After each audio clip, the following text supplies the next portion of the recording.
Hola, ¿qué tal? Bienvenidos a un nuevo análisis a fondo. Hoy tenemos sobre la mesa un documento que funciona como, yo diría que como una hoja de ruta exhaustiva. Es un manual de instrucciones diseñado para rediseñar un país entero, desde sus cimientos. Sí, tal cual. No es un texto ligero para nada. Para nada, se trata del Plan de Gobierno 2026-2031 del partido político peruano Juntos por el Perú. Y bueno, la misión de esta exploración de hoy es desglosar un poco este texto, que es larguísimo, enfocándonos estrictamente en dos ejes fundamentales. Ajá. Primero, ¿cuál es el diagnóstico estructural que hace el partido sobre los problemas de Perú? Y segundo, ¿cuáles son las propuestas de solución que plantean para la próxima década? Es denso, está lleno de cifras, de reformas radicales, pero nuestra idea aquí es clarificar el panorama. Claro.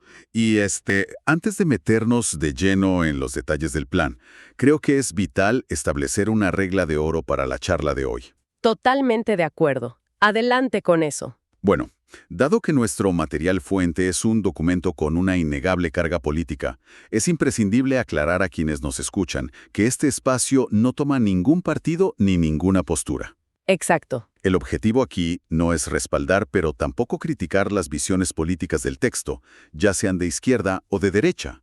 La meta es informar de manera súper imparcial, transmitiendo estrictamente las ideas, los datos y las propuestas originales. Es poner las cartas sobre la mesa para fomentar el pensamiento crítico de la audiencia. Sí, para que cada quien evalúe la información por su cuenta.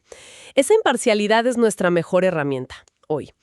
Y yendo ya al grano, el punto de partida de ese documento no propone, digamos, pequeños ajustes técnicos. El gancho principal aquí es que diagnostican una crisis sistémica múltiple.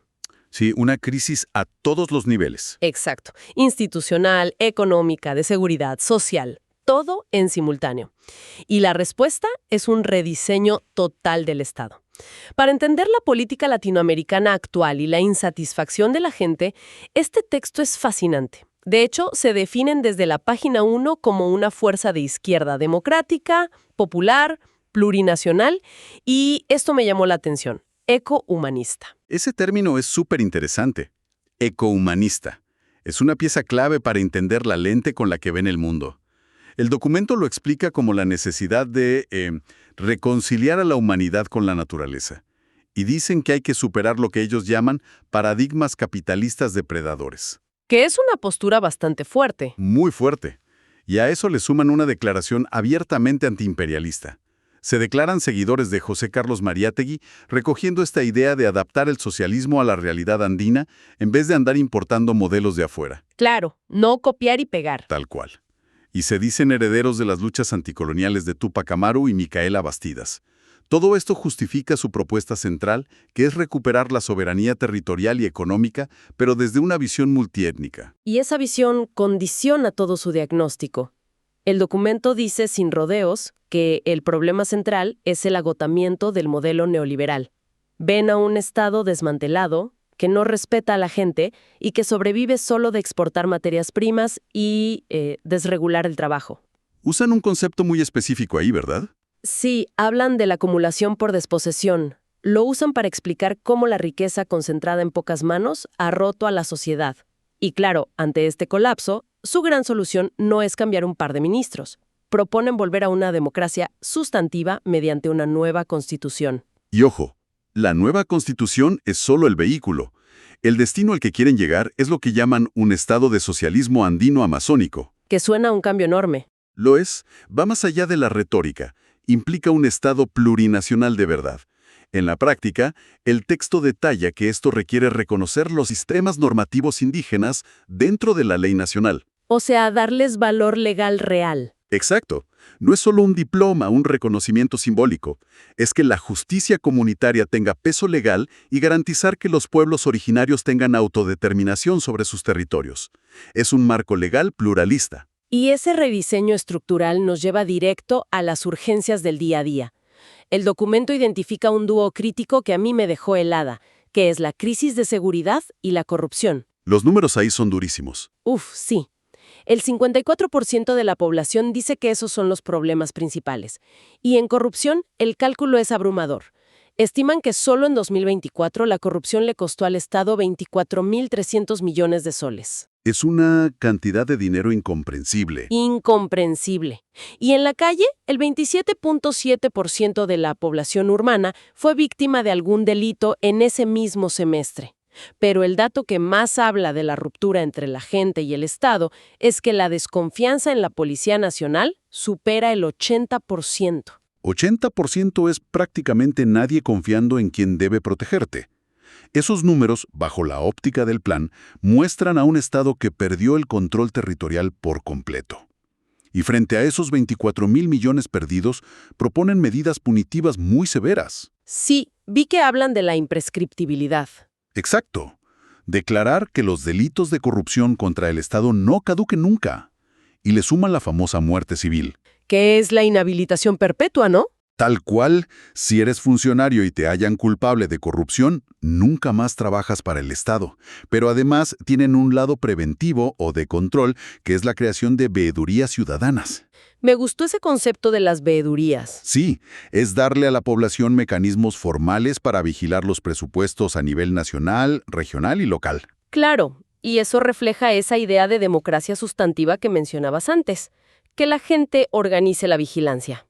Ahora, volviendo al tema de la seguridad y ese 80% de desconfianza en la policía, el diagnóstico que hacen es implacable. No se guardan nada. No. Dicen que es una institución politizada, desfinanciada y con equipos obsoletos. Así que la solución no es solo darles más plata. Plantean una reforma estructural y una depuración profunda. Sacar inmediatamente a los mandos metidos en redes criminales. Y esa depuración va de la mano con el sistema de justicia, que también diagnostican como ineficiente. El plan dice que un robo común puede tardar más de 600 días en resolverse. ¿600 días para un robo? Es muchísimo. Imagínate. Entonces la estrategia ahí es especializar a la Fiscalía, fortalecer áreas enfocadas en delitos complejos como extorsión, sicariato y trata de personas. Además, proponen crear un sistema nacional integrado de información criminal. Para centralizar datos, me imagino. Exacto. Hoy las bases de datos están dispersas. Quieren unificar la inteligencia del Estado para poder rastrear y desarmar las redes de extorsión grandes. Y hay algo en el plan que me pareció muy particular, y es cómo cruzan la seguridad con la inclusión social. Ponen como ejemplo el servicio militar voluntario. En vez de que sea solo para defensa, proponen que sea una plataforma de formación técnica y humanista. Es un enfoque preventivo interesante. Sí, usarlo para insertar laboralmente a los jóvenes y atacar la raíz de la criminalidad, lo que nos conecta perfectamente con la tercera gran sección del plan, que es el diagnóstico de las brechas sociales, todo lo que es educación, salud y vivienda. Ahí el panorama es bastante crítico también. Sí, en educación denuncian una mercantilización de la enseñanza. Y el dato duro es que el Estado invierte solo el 4.24% del PBI en educación. Claro, y el documento contrasta ese 4.24% con el 6% que recomienda la UNESCO.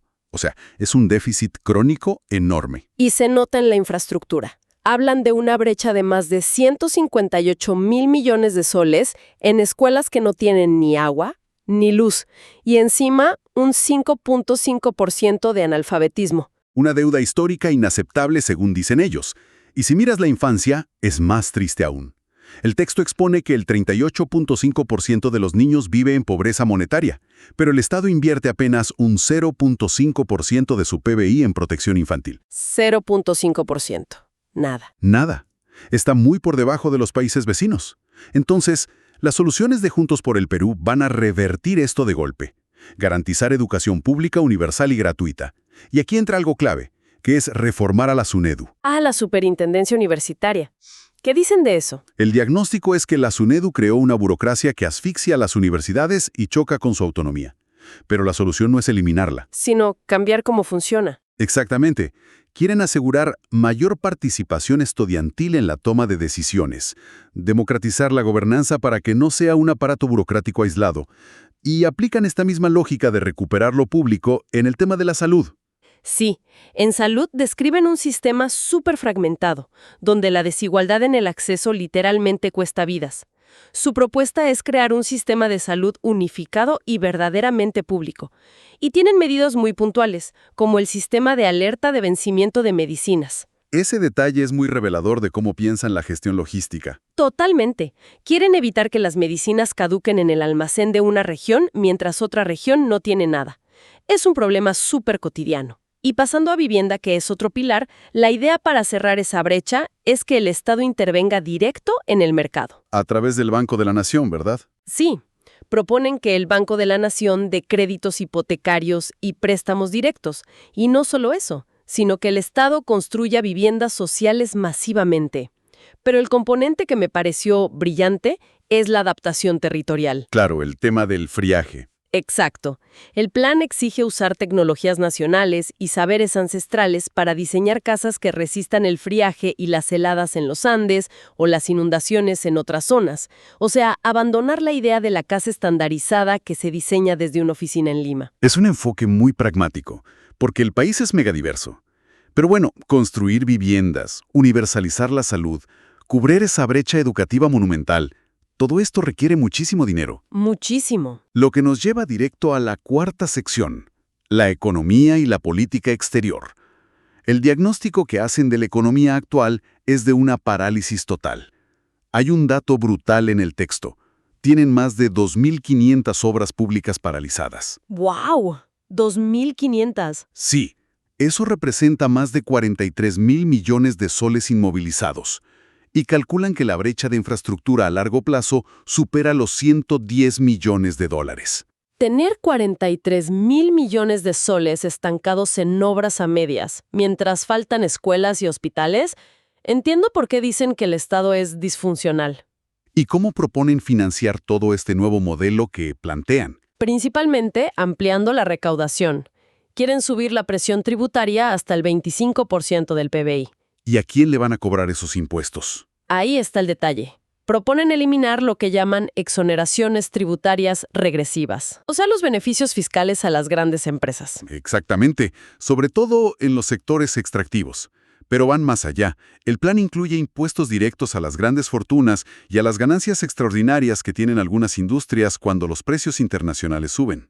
Claro, aprovechar esos ciclos de precios altos.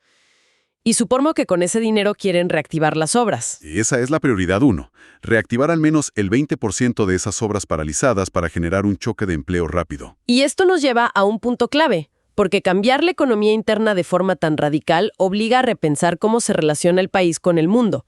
Y aquí el documento plantea un giro de 180 grados en política exterior. Un giro absoluto. Su postura geopolítica rechaza de plano de injerencia extranjera. De hecho, repudian explícitamente la doctrina Monroe.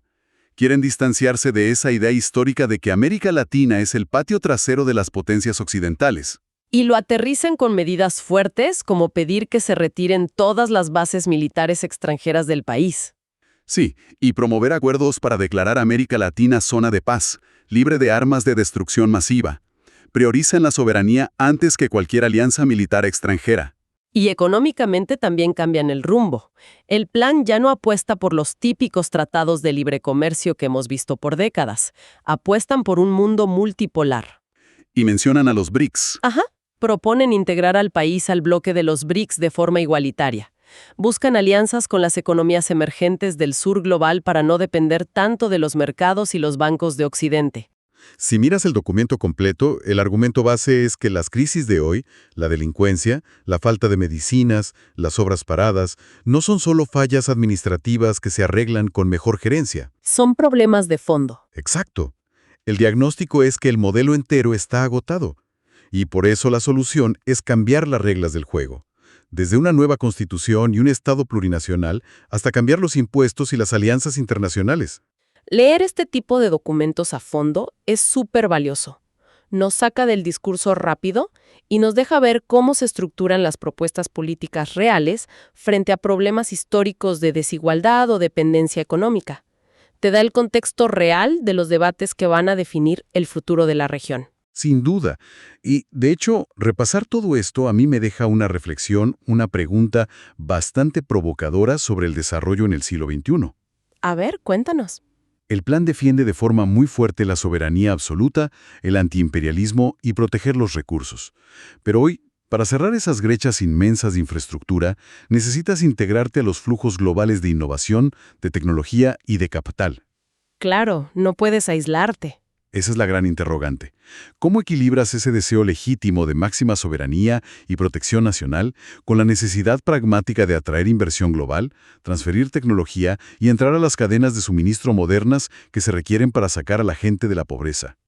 Es la gran contradicción. Esa tensión entre proteger lo tuyo y abrirte al mundo globalizado es el centro del debate económico de hoy. Una pregunta excelente para dejar pensando a quienes nos escuchan. Y bueno, gracias por acompañarnos en este recorrido analítico, por cuestionar la información y buscar siempre entender las ideas detrás del debate público. Nos escuchamos en la próxima exploración.